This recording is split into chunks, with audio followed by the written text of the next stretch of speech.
So who am I? My name is Katie Fulton, and I'm a senior strategist at the Brick Factory. I actually started at the Brick Factory 4 years ago as a lowly intern and have worked my way up to lead our account management team. The only way I was able to do that was by delegating. And in the spirit of delegation, I've asked one of my associates, Morgan Howell, to join me here today. I'll actually be delegating parts of the presentation to her. So, maybe this story will sound familiar to you. You've been promoted to manager, congratulations, and now you have a team to manage. But the work you were doing before still needs to be done, so you keep doing it.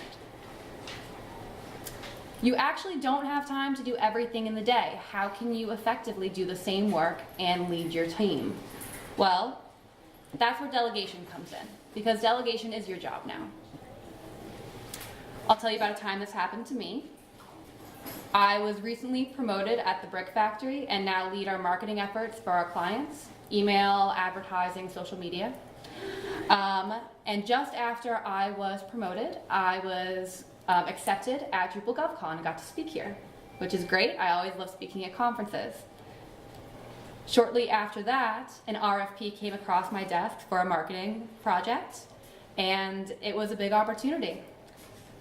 I actually just didn't have time to work on both and do both effectively. I needed help. So I delegated parts of this presentation, obviously to Morgan, and I'll tell you how that went, why I chose the presentation over the RFP, and what we learned from it. But first, we'll go over some general guidelines that you guys can take back to your offices for effective delegation. And I'll turn it over to Morgan. Thanks, Katie.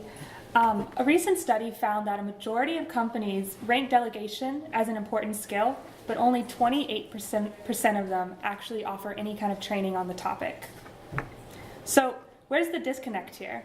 Let's go over a few common reasons why you aren't delegating. I need to contribute. This is one of the more common reasons why you aren't delegating, especially if you work on a technical team. In your new role as manager, your job is no longer to contribute to the work product, but rather to delegate and produce results through other people. So, through delegation, you can bring other people up to your level and allow them the opportunity to shine. I can do it better. As a manager, I really hope you can do it better, and that's why you're in charge. Even though you can probably file papers better than the administrative intern, that doesn't mean you should be the one doing it. The reason that you're better at this job is because you filed a lot more papers and just overall generally have more experience in this area.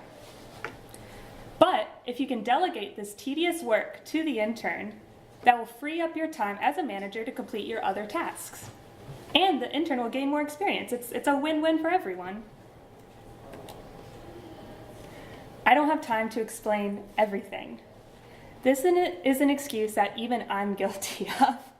Your logic is that it will take you just as long, if not longer, to explain something than it is just for you to do it. Which is great thinking until the same task keeps coming back to you over and over and over again. And you are still stuck doing it. So, by creating a framework for a set of instructions, you can quickly and easily personalize the task to give to delegate. I can't trust someone else. To combat this common excuse, you need to select the right task to delegate and then create a framework to ensure success. Everyone is stronger in some roles than in others, so you need to think about your employees' strengths and weaknesses and delegate accordingly. Now that we've examined the reasons why why team members don't delegate work, let me tell you why you should be delegating, just in case you weren't yet convinced. Delegation can bring in more money and create more jobs. A recent study found that delegation talent generated 33% more revenue than companies with weak delegation talent. That's a difference of $8 million versus $6 million. And obviously, more money equals more jobs. Those companies that were really good at delegation, on average, over the course of 3 years, created 21 more jobs. Compare that to companies that had weak delegation, they only created 17 more jobs over the course of 3 years. You can do anything, but you can't do everything. You are not Superwoman or Superman. By shifting tasks from your plate to your coworker's plate, you can accomplish double the work in half of the time. You have to be realistic with yourself for the tasks that you do and do not have time for. So, through delegation, you can prioritize your work and ensure that you meet deadlines. Delegating is an investment in future you.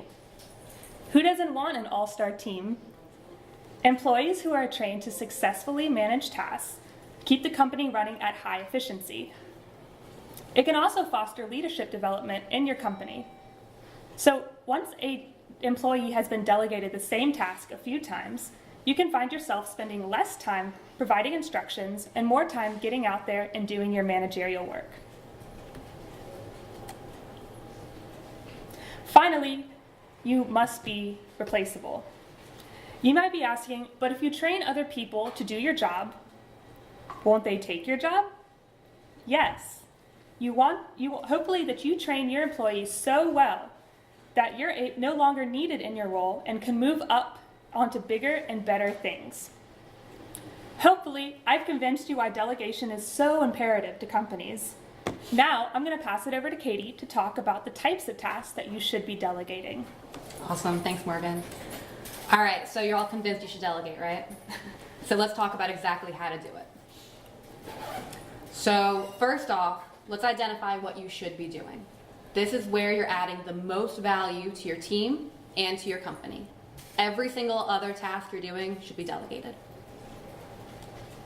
So you're probably thinking, well, I only spend 10% of my time on these high value tasks. Well, that's because you don't have time to spend more time on it. So once you delegate the work, it'll become 100% of your job. So the first thing that you're going to look to delegate is the easy stuff.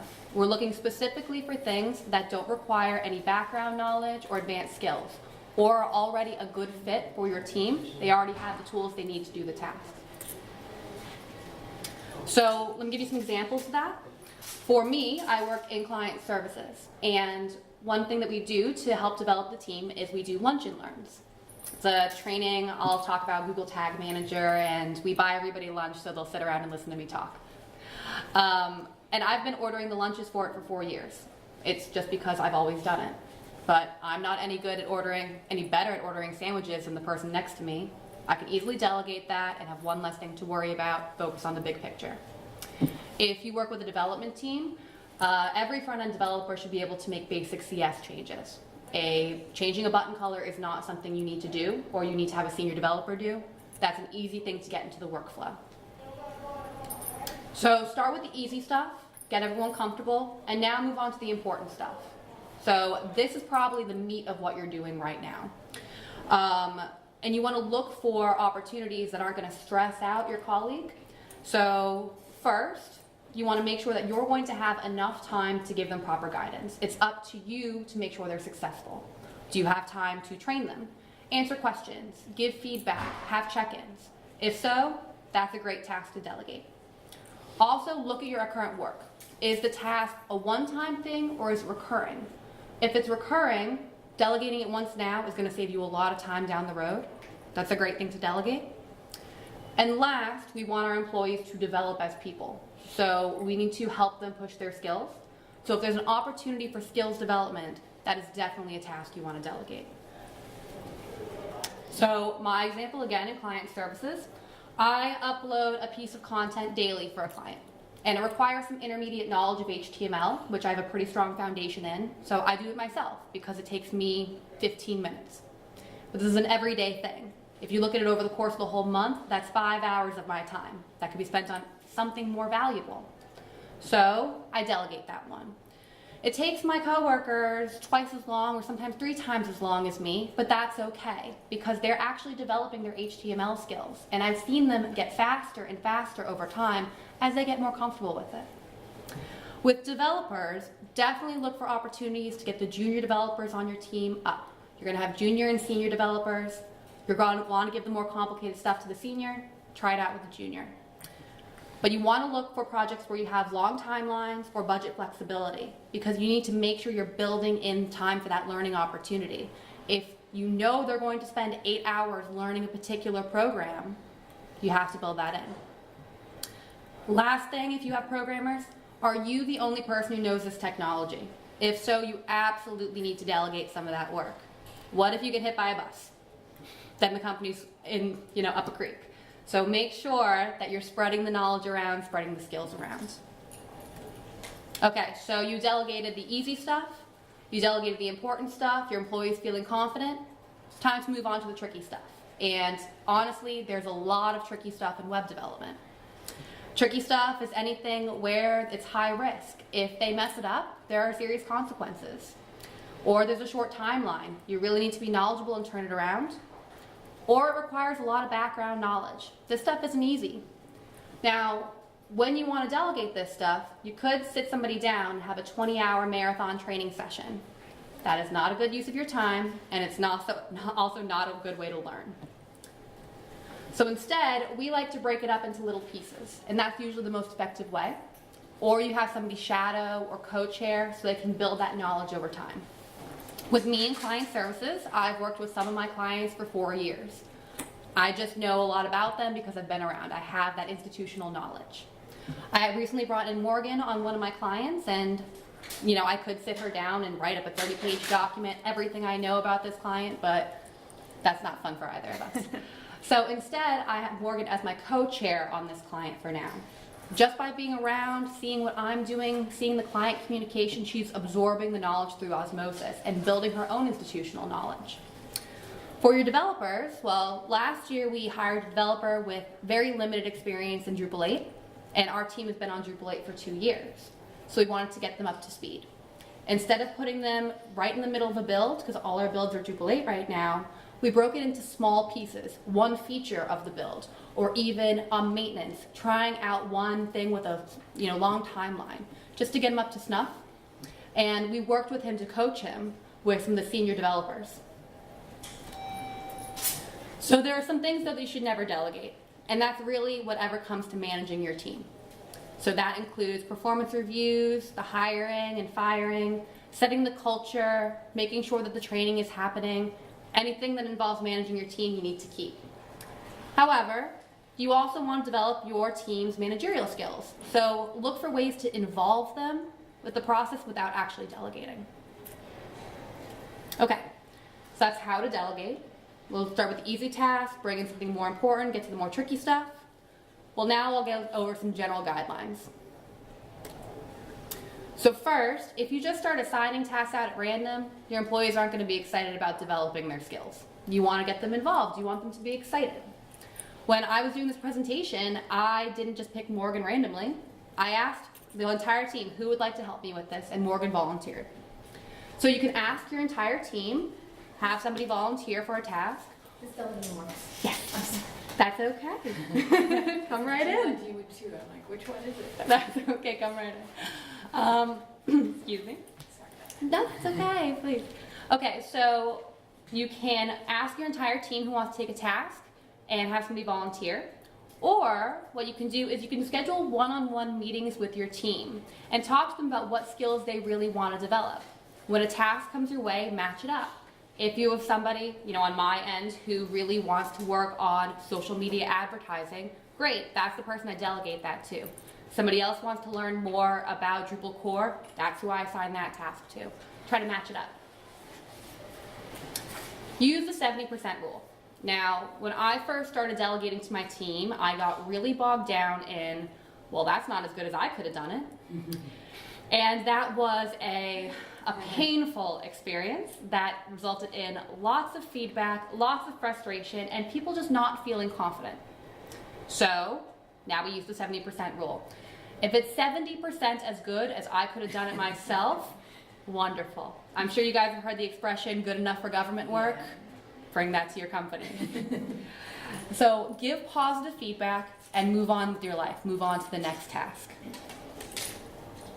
Now be patient. When you start delegating tasks, you're going to get a million questions.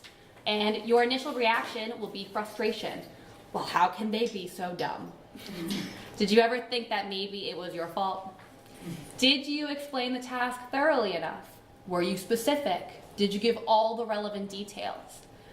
Delegating isn't just about developing your employee skills, it's about developing yours. So be patient with yourself and with your employees, and you'll get better at delegating over time. Maintain control. Now, just because you delegated a task doesn't mean you get to kick back, sit in a hammock, and drink Mai Tais all day. You are still responsible for the success of that project. So what does that mean? Well, first, make sure you're preparing your employee properly. Sit down and talk to them about expectations and their process, and decide how much oversight you want to have. Are you going to have frequent check-ins? Are you going to review their work? Do you have time to answer questions? Think about having an extra layer of quality control, reviewing their work before it goes to a client or is deployed, just so that you can make sure that you're going to be successful, and expect that the more complicated the work is, the more involved you need to be. So this slide doesn't have an image because it's the most important slide in the entire presentation. We are delegating authority, not just work. We're teaching people how to do your job, not just to do your work. And that's really the ultimate goal here. We want our employees to have ownership over their projects, and we want to build their confidence over time. One way to do that is by letting them make decisions. If you tell them exactly how to do it and you lay it out for them step by step, they're not going to have any ownership. They're not going to feel involved. They're just going to be code monkeys. So what you want them to do is make real decisions for themselves. It takes the burden off of you. And additionally, you might get some new perspective and new way of doing things, which helps the company grow overall. And lastly, expand their domain. Once you've gotten your employee comfortable delegating work, don't stop there. Keep challenging them. Look for new skills. Professional development never stops. So now that you know how to delegate, Morgan's going to tell you what not to do. Thanks, Katie. So the first pitfall that you should be looking out for is not setting clear expectations or what the desired outcome is supposed to look like.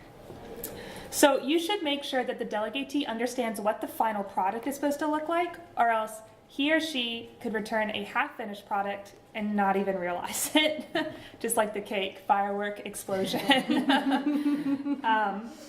Additionally, your way may not be the best way to do a task. So ideally, you would tell them what the end product is supposed to look like instead of dictating an exact process that they should be following. I like to use the rule trust, but verify.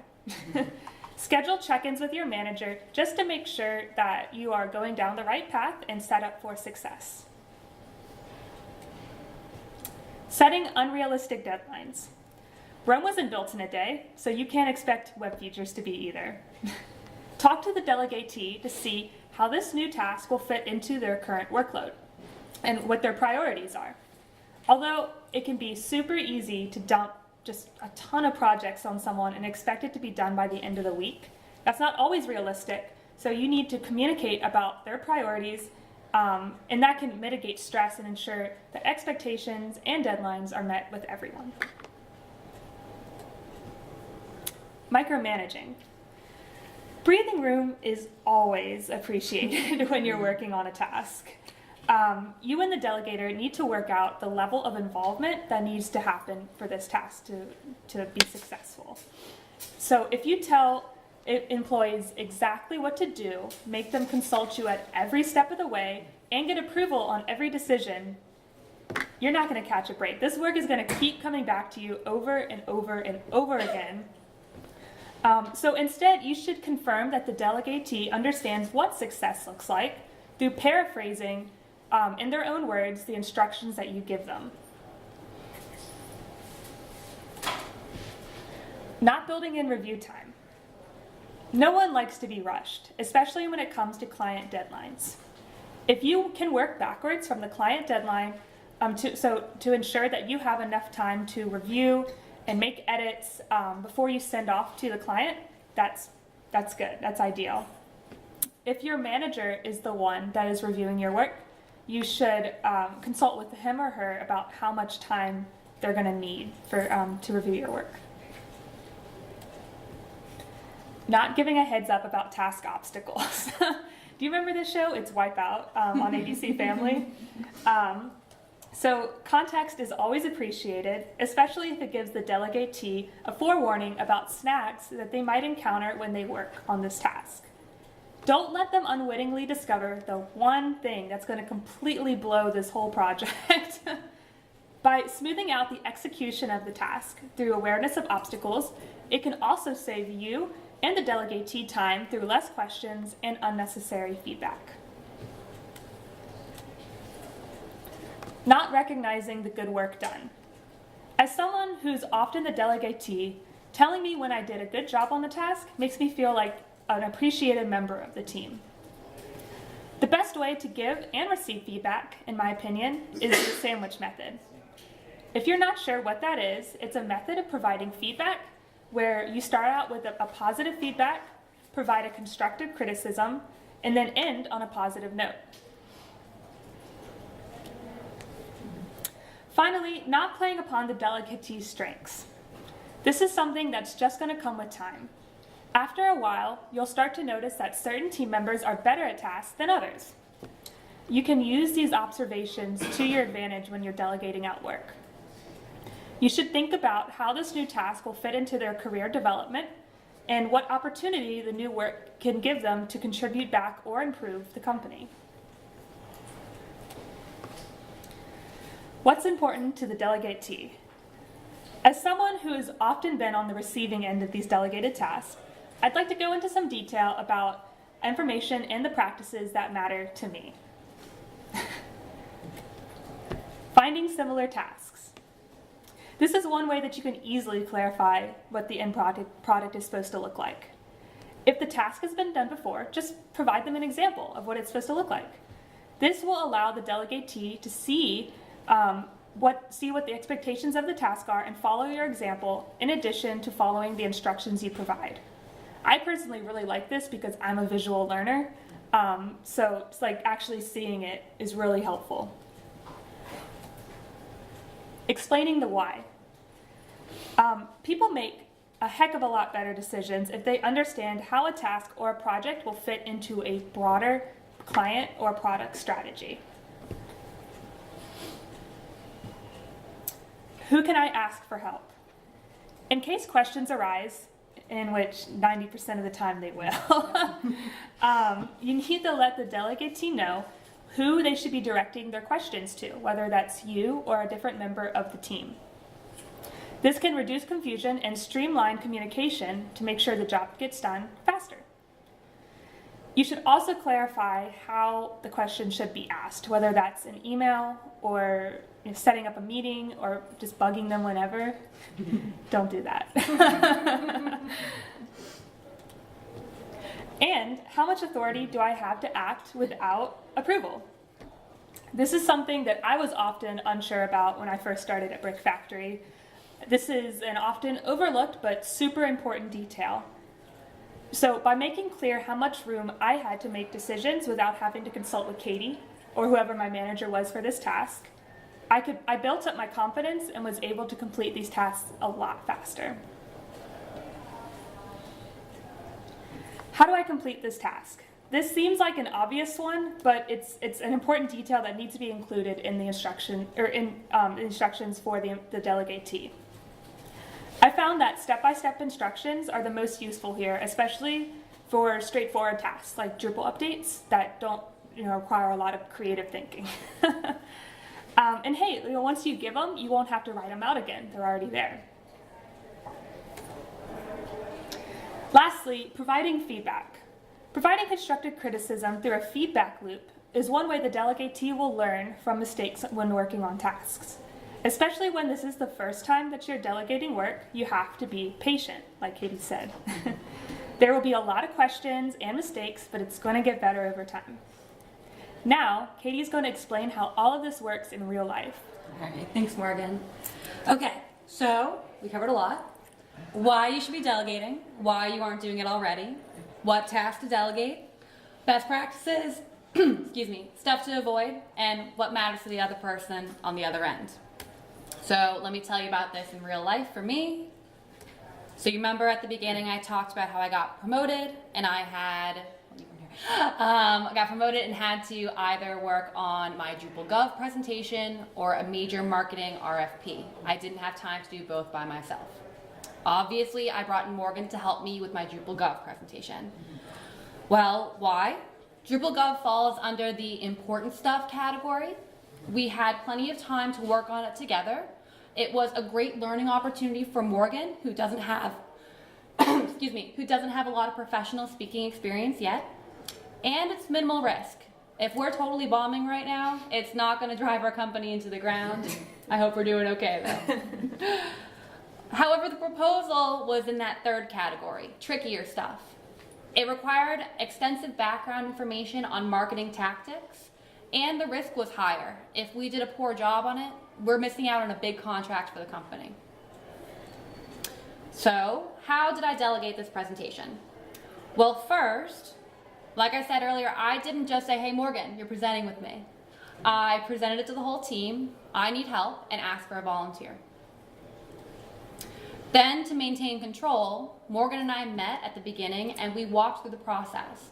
I asked her, okay, what are you going to do next? I avoided yes-no questions because it's really difficult to say no to your manager. If I say, hey, here's a really complicated task and here's 100 steps on how to do it, do you understand? Well, of course you're not going to say no, you're going to feel like an idiot if you do. So instead I said, okay Morgan, here's everything you need to know, what are you going to do first? I also delegated authority. I made it clear to Morgan that this was her presentation. She actually assigned me what sections I would be speaking. And I let her make decisions. I had a rough draft, a rough outline that she could start from, but I didn't think to include a what matters to the Delegatee section. That was Morgan's idea, and it actually made the presentation stronger overall. So, we learned some things from this process. We have a few key takeaways that we're going to share with you. Morgan, you can start. Sure. So when managing this project, such as this presentation, you have to set time aside to think through all the steps. Project management was a huge part of this presentation. I think the majority of my time I spent planning outlines, planning timelines, seeing how it's going to fit into my workload, and scheduling meetings with Katie. So my advice would be to think through all the steps involved before you start. That way you can make sure that deadlines aren't missed and everything is running smoothly. You should also be building in review time. Build in review time and then build some more review time on top of that. When I was planning the timeline for this presentation, I was smart and I penciled in some time, but if I was to do it over, I think I would give myself more time, because you can't ever have enough time to practice something. Especially, it just gives you more time to clarify and add examples, and you get the picture. And finally, the face-to-face meetings. These check-in meetings were super helpful. I was on vacation all of last week. I was not in the office. I was not working on this. So before I left, I scheduled a meeting with Katie to make sure we both knew what the next steps were and how we could keep this project moving along. And I agree. One of the things I learned most is communication is vital. And we all work for tech companies or in the tech field, and we have a tendency to avoid in-person meetings. We think email and Slack's enough, but a lot can get lost in translation. I also learned that the best way to build trust is to understand that your employee understands what's going on.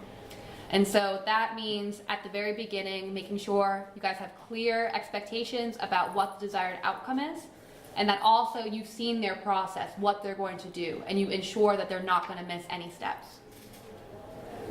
I learned that patience is key. I have a tendency to micromanage. Morgan can attest to that from all the editing I've done in her work. But that's not the best way to go here. In this presentation, we had a shared Google Doc where we were putting our notes. And in the first couple days, I looked at it and I said, oh, I don't understand this at all. Oh my gosh, I better jump in and just take the project over. Well, instead, I waited a couple days. And when Morgan sent it over to me to review officially, it was perfect. Clearly outlined, well thought out. I just waited, and things were fine. And lastly, I learned that Morgan is great at public speaking. You know, by taking this risk and pushing Morgan to try something new, now she is going to be able to give sessions on her own and really help advance the company and, you know, just share knowledge in general. All right, so a few final thoughts. Delegation is hard. You have to commit to it. It takes time. You have to commit to the training of your team and be patient with them. You have to learn from mistakes. You're going to make them, and so will your employees. But overall, it's so important, not only in your own personal growth, but in the growth of your company. So, thank you. It's a presentation on the shorter side, so we have plenty of time for questions if anybody has any. Please. It's not about what you said at the beginning, so it's like, no, you did say, you know, asking people what skills they want to develop. I'm a kind of a newish manager. Yeah. I mean, I've been managing for a while, but whatever. But anyways, and so sometimes it's really hard to draw that out of people. Like, how do you get people to really, you know, they're like, I don't know, everything's cool, or whatever, you know? Like, you're just like, really? I don't Yeah. any tips on, like, You want everybody to be forthcoming, you know? Like, and maybe they don't know. I mean, I get it. Like, I don't know what I want to be when I grow up, so I get it, you know. So I've had this before, especially with younger members of the team. Maybe it's their first job out of college and they just haven't seen a lot yet. So one is making sure you're exposing them to every aspect of the job so they can see what's out there. I've also found surveys are helpful. List out maybe 10 skills that you want to work on, or you see that they might need to work on because you know where your employees are lacking too, and have them rank them. Scale of 1 to 3. Which of these interest you? Maybe some people are going to love business writing, other people hate it, some people love the more technical side, and this is how you can kind of try to match that up. Please. Hi, thanks. Hi. One of the things that I struggle with on delegation is giving menial tasks to people because I think that they're going to be like, oh, come on. So how do you deal with that? What kind of steps do you take? Morgan, I think first maybe you should tell us about how you feel when I give you the boring stuff, which I do. Well, you know, it's time consuming and it's kind of tedious work, but if I can understand how it's going to actually fit into the bigger picture and like this is actually important, although it doesn't seem like it is right now, then that makes me feel a lot better about doing the task and not like I'm an intern, you know, doing whatever kind of tasks. Does that help? Very much. I agree with that completely. We have a very boring task that is preparing hours reports. It's literally pulling numbers from Harvest and dropping it into a Google Sheet. But it's one of the most important things that we do because it helps us to stay profitable. We know when we're making mistakes and we're accountable to our clients. So Morgan's advice is great there. Me, I also like to recognize when it's crappy work. You know, like, hey, I know this is not fun and I am sorry. But let me explain to you why you're actually making such a great change in this company by doing this terrible work. Well, in that case, it frees you up to do more important things, Yeah. like business Absolutely. development. Absolutely. I mean, So it's a net win for your company because that makes it important work, regardless of whether it's media or not. that's very true. And you know, personally, I would love to make these hours reports because I love formatting Excel. It's my favorite thing. But if I'm spending an hour of my time each week doing that, is that really, you know, it's like you have to earn your paycheck. That's not the best use of my time. So I agree. I think, though, you want people to find value in their own work. And so helping them to see where this particular hour of their life is going to make things better for the entire company. That's valuable. Please. Do you guys have any digital tools that you use to kind of facilitate project delegation or task delegation? Absolutely. We actually just moved from Basecamp to Jira. I miss Basecamp. I really do. I love Jira. You'll love Jira. I'm getting used to it. It's fine. I mean, it's fine. Maybe you won't. It's fine. You know, I will say the one thing I like about Jira is that I'm able to hold people accountable more because it's easier for me to create a dashboard where I can see everybody on my team, what they're working on, and the deadlines. So when I see deadlines coming up, I can check in and be like, you good? Do you need anything? I'm happy to move stuff around for you and help sort out priorities. You know, Basecamp didn't give us that flexibility. But any project management tool where you can clearly assign stuff out is great. Additionally, having, you know, even though we moved to Jira, we still have Basecamp. And the reason for that is when I'm handing Morgan a task, I like to be able to reference when this was done previously. A lot of our work is cyclical, you know? And so I can pull up the old Basecamp task and she can see in it if somebody had questions before, what kind of bumps I ran into or roadblocks, and a lot of times those old tasks literally have step-by-step instructions. I don't have to write them out again. What do you think about Jira? It's a process. You know, like Katie said, switching from Basecamp to Jira, there are some things that we have to do differently now. But over time, I think in the larger picture, it's going to be much better for the company. See, coming back to what's good for the goose is good for the gander. Yeah. That whole thing. Yeah. I was going to say, we use Visual Studio on my team. I like to make it happen. But regarding the gentleman's comment about task delegation with like menial tasks, so with me, one thing I did recently, we had just a bunch of content had to be added. We have one content specialist and 2 developers with a small team that I manage. And in order to not put everything on our content strategist, I kind of said organize all this, but then we'll all take like a fourth of the actual. So kind of feel like I'm in solidarity. I'm gonna share this with you, but then it ended up screwing me because I had stuff that I had to do on a larger level, so it kind of backfired, but not really. I think it also was good. I didn't want, like, she had a lot of other stuff to do too. So I guess I don't know if that was a good idea or not. Like, I just wanted to hear what you thought. No, I love that. I mean, what's the old expression, like, true bosses don't lead from the front? You don't want to be so above your team that, oh, well, this is not important enough for me to waste my time on. We've had similar experiences where we've had a lot of content work, and remember the microsite we did? Yeah. Yeah, we broke it up. So I did one section, Morgan did another section, our intern did another section.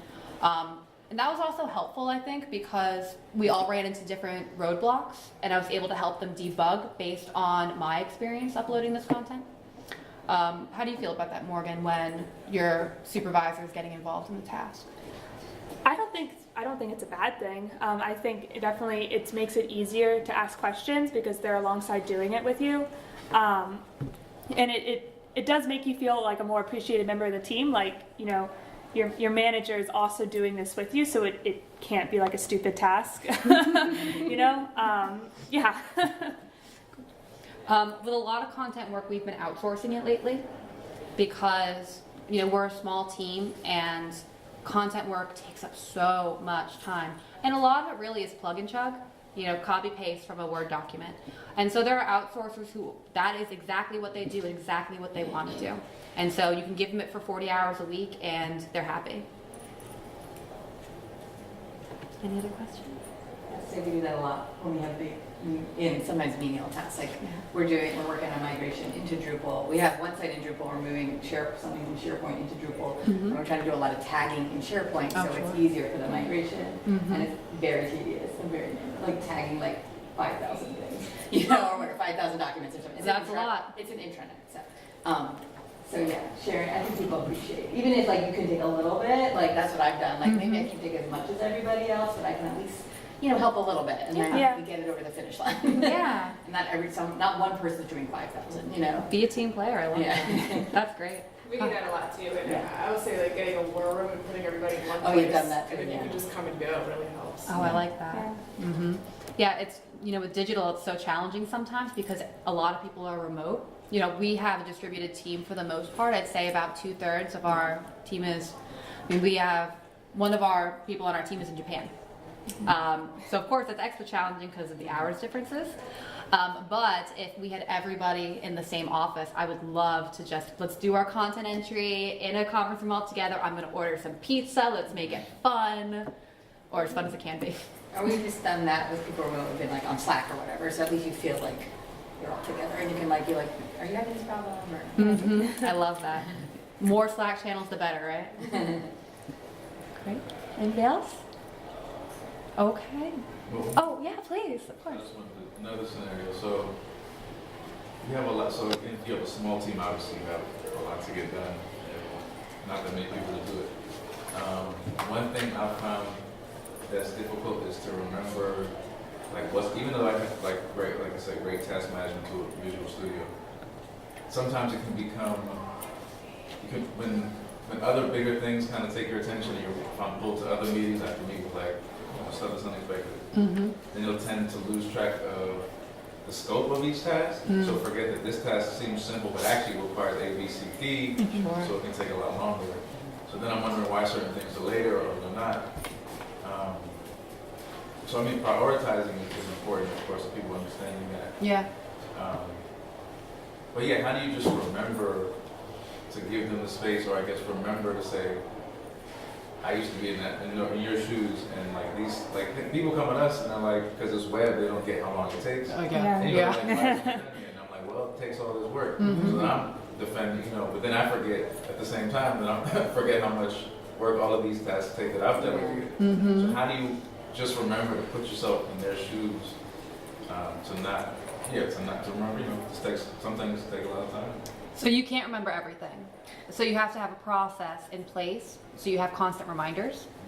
So one thing, and again, this is Jira, but Jira allows us to break tasks into subtasks, which I found really helpful because, if something is 20 hours, there's more than one piece involved there. And when you can break it up smaller, it's easier for you to check in on progress and see all the pieces involved. So you can ask the person working on this big task, hey, I need you to do this task, but I need you to also break it up into smaller pieces and let me see that. Additionally, if you have hours estimates at the very start, it's easier to schedule things. We use Resource Guru just for our general work scheduling. And it's a visual tool where I can mark off, hey, this person's gonna be working on this project for an entire day, or they're gonna work on it for half a day, or a whole week.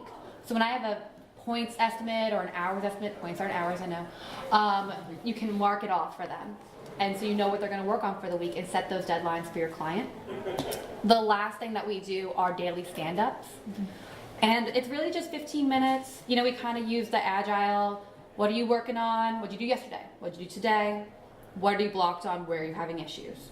And if you hear day after day, hey, I'm working on task A, I'm working on task A, I'm working on task A, you're gonna be like, wait a minute, why is it taking you so long? Oh, well, you remember that it's a 20-hour estimate. Got it. That communication, I think, is helpful. Anything to add to that? No, I think you covered all of it, yeah. Cool. All right, y'all. Well, thank you so much. Our email is up there. If you have any questions or want a copy of the slides, please feel free to shoot us an email. Visit the Brick Factory. We're actually launching our brand new website in just a couple of weeks, so check back. And if you're on Twitter, feel free to message us at the Brick Factory. Happy to answer any questions there too. All right, thank you guys. Thank you.